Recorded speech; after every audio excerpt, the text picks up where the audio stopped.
Ake sibheke-ke umthetho wokuqala kule mithetho ewu-7 yendalo ebizwa ngokuthi i-mentalism. Eyokuqala le isho ukuthi konke kusuka emqondweni, yonke into ekhona oyaziyo. Ekhona uma ubheka eceleni kwakho, ngabe itafula, ngabe usofa ohleli kuwona, yonke into yaqala emqondweni kuqala ukuze ibe khona ngaphandle uyibone ibe yinto e-existayo. Okusho ukuthi-ke kubalulekile ukuthi wazi ukuthi wena ngomqondo wakho uyakha, uyadala. Imicabango yakho yenza ukuthi kwenzeke lezi zinto oyicabangayo. Nokusho ukuthi-ke wena iba responsible ngezinto oyicabangayo emqondweni wakho. Ngabe ugcina imicabango emihle, ngabe ugcina imicabango emibi, ngoba konke okukhona oku-experienceayo emhlabeni njenge-reality yakho kusuka emqondweni. Abantu abaningi-ke baye bathi la emhlabeni umuntu uma ebhekile ubona engazuthi nje kukhona isikhala, kumhlophe akunalutho, kanti la emhlabeni njengoba ubhekile nje yonke into ine-vibration. Sizohamba-ke sicoshe zincenge ukuthi ukuqonde lokho esikhulumayo njengamanje. Mhlambe kwabanye ulwazi olusha, mhlambe kwabanye abantu ulwazi oluvele selukhona oluvuselela, mhlambe noma oluthuthukisa ulwazi osuvele usunalo. Imicabango yakho, izinto oyicabangayo osukwini nosuku, kuzo lezo zinto zenza ukuthi kube i-experience yakho. Uma uhlezi u-positive, uhlezi ucabanga izinto ezi-positive ngempilo yakho, nemiphumela yakho yezinto ezenzekayo iba positive. Kungabe abantu ohlala nabo, kungabe ama-activities owenzayo, kungabe mhlambe i-team la usebenza khona nihlezi ni-positive, imiphumela izoba positive nakhona. Kanti uma uhlezi ucabanga izinto ezi-negative, ngaze ngahlupheka, lokhu kwaze kwakumbi, nemiphumela yakho ngokunjalo izoba ngokwemicabango yakho. Lena-ke yizo-ke iy'mfihlo lezi ezifihlekile kubantu abaningi, kakhulukazi njengoba siphila ngaphansi kwabantu abafuna ukusikhontrola. Uma ungazi ukuthi yini abakukhontrola ngayo, iyona-ke le eyokuqala ekufaka umqondo omningi ukuthi yini oyenzayo osukwini, yini oyikholwayo, yini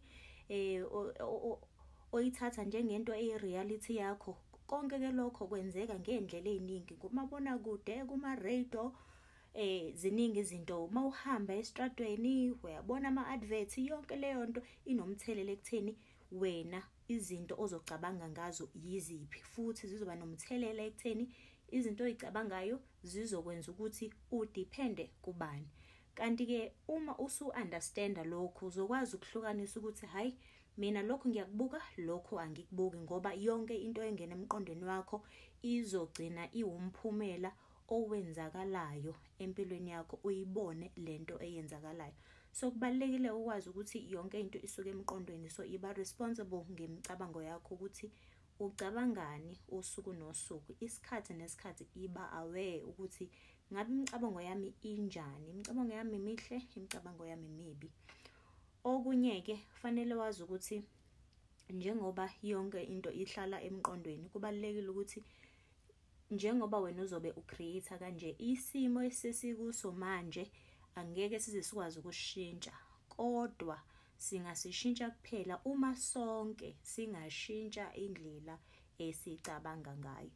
Akusizi ukuthi mina ngicabange positive ngingedwa, ngoba lokho akuzoba nomthelelo omkhulu ozokwenzeka emphakathini, noma ukubone ukuthi hayinali-ke ushintsho ngenxa yomuntu owodwa. Sidinga sonke ukuthi sicabange ngendlela efanayo ukuze sizokwazi ukumanifesta i-reality. Uma ubheka ama-inventions amaningi, izinto ey'ningi ezidaliwe zisuka emqondweni. Ayikho nje into umuntu eyavele wathi hayi akube khona lokhu-ke manje angazange ayicabange emqondweni. So kubalulekile ukuthi wena njengomuntu unamandla okucabanga.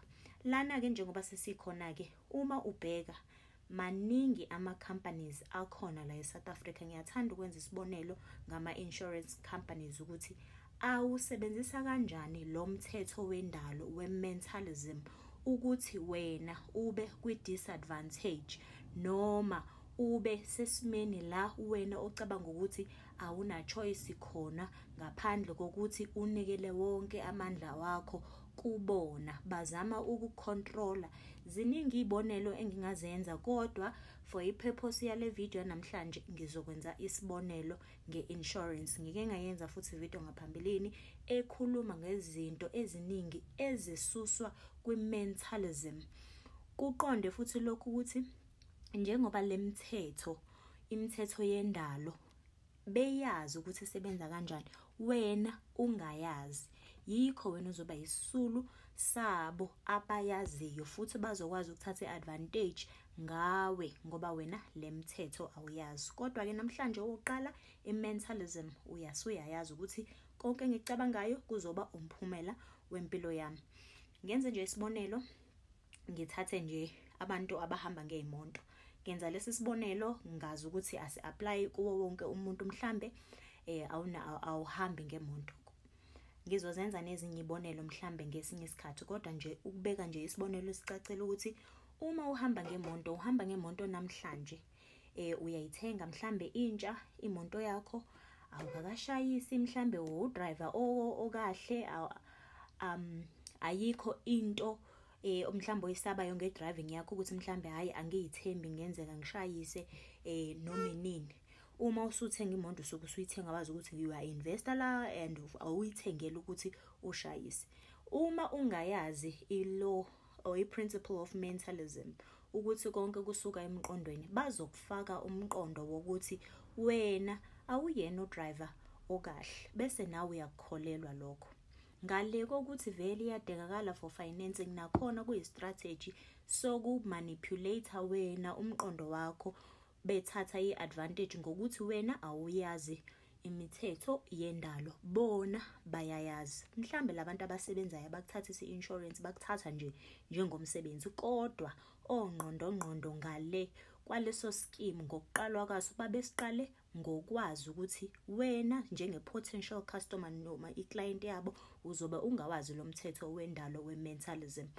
Zonke iy'nkampani, angikhathali ukuthi yiphi, angikhethile ukuthi yiphi especific, kodwa yonke ama-insurance companies akuthathisa i-insurance yemoto, bakufaka umqondo wokuthi awukwazi ukudrive kahle, bakufaka umqondo wokungazethembi. Ngesikhathi ke usuthatha i-insurance uyayikhokhela, okusho ukuthi usutshalile wena engqondweni yakho ukuthi ngelinye ilanga, awukakasibeki isikhathi ukuthi nini, ngelinye ilanga kuzokwenzeka ngibe nenkinga yemonto, ngidinge ukuclaima kwe-insurance.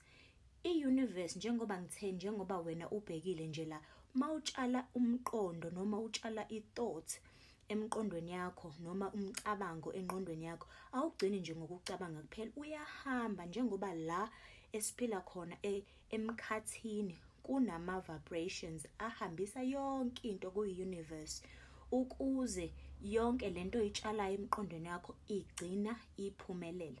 Ngokuthi ukhokhele ama-premiums wakho, wena ukhulisa leyo vibration ye-incident ukuthi yenzeke. Ngabe i-accident, ngabe uyashayisa, ngabe uyashayiswa, i-universe mawutshala noma ngabe yini ithi yes, iyavuma nje yonke into oyishoyo. I-universe ivuma yonke into oyitshala emqondweni wakho. Mawutshala wena ukuthi hayi mina ngizokuba ne-accident ngelinye ilanga, mentalism principle iya-apply la, uyatshala, uyakhokha ama-premiums wakho, uyavuthwa lowo mqondo wokuthi mina ngizoshayisa, ingaphela iminyaka 2 3, kodwa i-universe ekugcineni izokwenza ukuthi lo mqondo owutshalile engqondweni yakho, lo mcabango ube impumelelo noma ufezeke, ngabe muhle noma ngabe mumbi.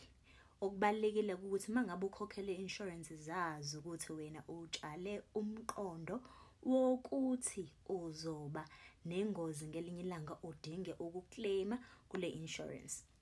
Kungahamba ke kuhamba isikhathi njengoba usuwazi ke lo mthetho, okusho ukuthi sekuzofanele ukuthi usebenze kanzima ukuphinde utshale ukuthi noma ngingayikhokha le insurance, angiyikhokhela ukuthi ngizoclaima. Uzoyikhokhela ukuthi usuyayiphonsa nje imali yakho. Angisho ukuthi zamana ngikufaka imqondo othini, kodwa umqondo ofaka yile ndlela abasebenzisa ngayo i-mentalism ukuthatha i-advantage ngawe ngoba wena awuwazi lo mthetho. Isibonelo semonto ke, kodwa Mentalism principle isebenza kuyo yonke into, kusukela ekuseni uvuka lize liyoshona ilanga, kusuke kuyi-mentalism esebenzayo. I-mentalism principle ayisebenzi ihamba yodwa. Njengoba isaqala sichaza i-mentalism principle, sisazoqhubeka sichaze neminye-ke elandelayo esebenzisana ne-mentalism, ngoba awukho umthetho wendalo oyisebenzela wodwa qekelele, kodwa uhambisana neminye imithetho yendalo ewu-7 isiphelele, bese kuba khona owodwa-ke owujikelele ebizwa nge-care principle esizophinde sichaze, kodwa futhi ngasekugcineni sesihlanganisa ukuthi ngabe konke lokhu kusebenzisana kanjani. So iba responsible ngemicabango yakho noma izinto oyifakayo emqondweni yakho ukuze uzoba nomphumela omuhle. Think positive thoughts ukuze uzoba nemiphumela e-positive.